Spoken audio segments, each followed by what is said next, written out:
I'm really excited to share with you some findings that really surprised me about what makes companies succeed the most, what factors actually matter the most for startup success. I believe that the startup organization is one of the greatest forms to make the world a better place. If you take a group of people with the right equity incentives and organize them in a startup, you can unlock human potential in a way never before possible. You get them to achieve unbelievable things. But if the startup organization is so great, why do so many fail? That's what I wanted to find out. I wanted to find out what actually matters most for startup success. And I wanted to try to be systematic about it, avoid some of my instincts and maybe misperceptions I have from so many companies I've seen over the years. I wanted to know this because I've been starting businesses since I was 12 years old, when I sold candy at the bus stop in junior high school, to high school when I made solar energy devices, to college when I made loudspeakers, and when I graduated from college, started software companies. And 20 years ago, I started IdeaLab, and in the last 20 years, we started more than 100 companies, many successes and many big failures. We learned a lot from those failures. So I tried to look across what factors accounted the most for company success and failure. So I looked at these 5. First, the idea. I used to think that the idea was everything. I named my company IdeaLab and how much I worship the aha moment when you first come up with the idea. But then over time, I came to think that maybe the team, the execution, adaptability, that mattered even more than the idea. I never thought I'd be quoting boxer Mike Tyson on the TED stage, but he once said, "Everybody has a plan until they get punched in the face." And I think that's so true about business as well. So much about a team's execution is its ability to adapt to getting punched in the face by the customer. The customer is the true reality. And that's why I came to think that the team maybe was the most important thing. Then I started looking at the business model. Does the company have a very clear path generating customer revenues? That started rising to the top in my thinking about maybe what mattered most for success. Then I looked at the funding. Sometimes companies received intense amount of funding. Maybe that's the most important thing. And then, of course, the timing.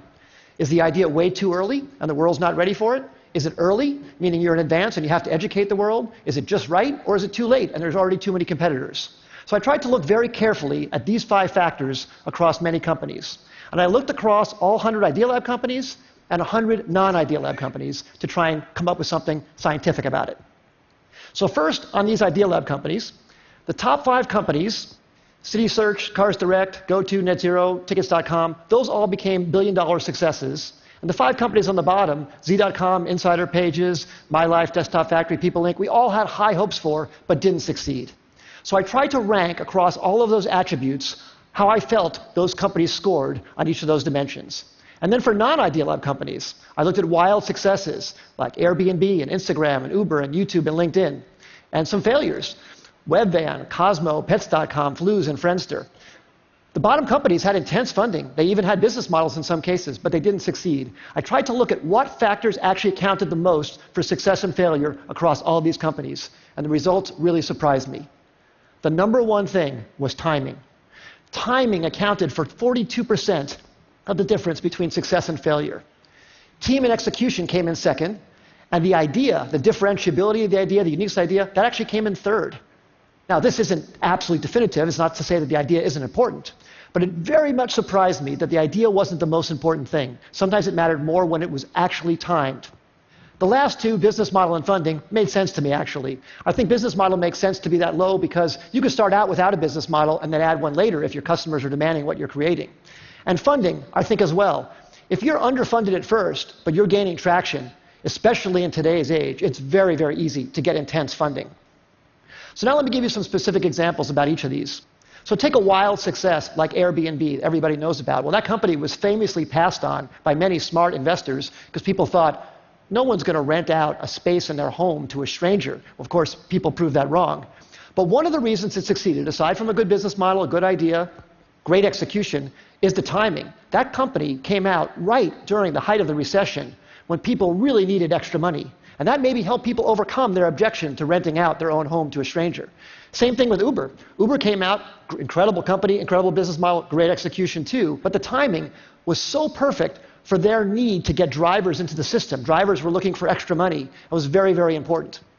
Some of our early successes, CitySearch came out when people needed web pages. GoTo.com, which we announced actually at TED in 1998, was when companies were looking for cost-effective ways to get traffic. We thought the idea was so great, but actually the timing was probably maybe more important. And then some of our failures. We started a company called Z.com. It was an online entertainment company. We were so excited about it. We raised enough money. We had a great business model. We even signed incredibly great Hollywood talent to join the company. But broadband penetration was too low in 1999, 2000. It was too hard to watch video content online. You had to put codecs in your browser and do all this stuff. And the company eventually went out of business in 2003. Just 2 years later, when the codec problem was solved by Adobe Flash, and when broadband penetration crossed 50% in America, YouTube was perfectly timed. Great idea, but unbelievable timing. And in fact, YouTube didn't even have a business model when it first started. It wasn't even it was certain that that would work out. But that was beautifully, beautifully timed. So what I would say in summary is execution definitely matters a lot. The idea matters a lot, but timing might matter even more. And the best way to really assess timing is to really look whether consumers are really ready for what you have to offer them. And to be really, really honest about it, not be in denial about any results that you see. Because if you have something you love, you want to push it forward. But you have to be very, very honest about that factor on timing.